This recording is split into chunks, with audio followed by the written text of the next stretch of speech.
Two now. Only two. A, I'm running out, and B, one's quite a long one. First one isn't.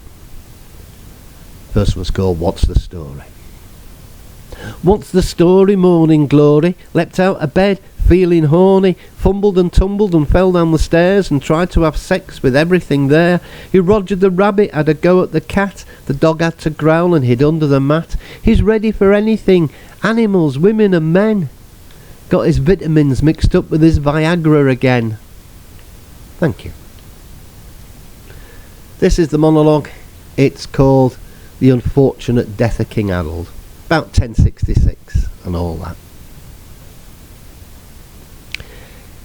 He'd seen off the Vikings at Stamford Bridge and was putting his feet up in York when Harold read the newspaper, some news that gave him a shock.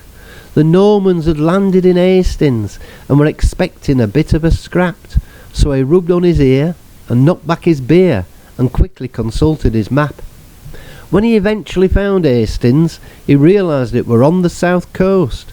He had little time and were cutting it fine if it were to answer the Normans with force. He ordered his generals to fix it, to get tickets on East Coast Main Line, but their website was down and he learnt with a frown first train wasn't till 1869. The bus replacement service was knackered, megabus fully booked up, so he called on his troops to put on their boots, they'd walk and they'd best hurry up. They fell into a bog in Northampton, fell foul of the bypass in Staines. They walked round and round in Harlow New Town, and then it started to rain. By the time they arrived down in Hastings, they were knackered, dishevelled and wet. They'd all had the fill, so they sat on the hill, while the Normans had hardly broke sweat. "I've just walked the length of the country," Harold complained to the ref, but the ref wouldn't listen and blew on his whistle and claimed that the noise made him deaf. And then a great battle happened. Harold swore and then swore a bit more. When they cut out the chatter, they learnt that the matter, he'd left his pub back in York on pub floor.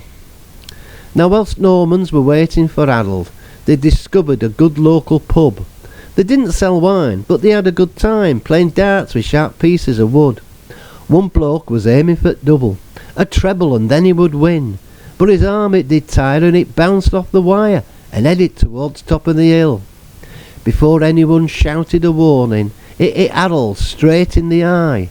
He gave an odd blink and started to sink off his horse, and then he expired. When everyone saw what had happened, it broke all of the English troops' hearts, and they allowed the Normans to rule them just as long as they've never played darts. And that's why, if you go across Channel, you'll find rugby and football and bools, but in all the French parts, you'll never find darts, 'cause the buggers don't play by the rules. Thank you very much. Till next time.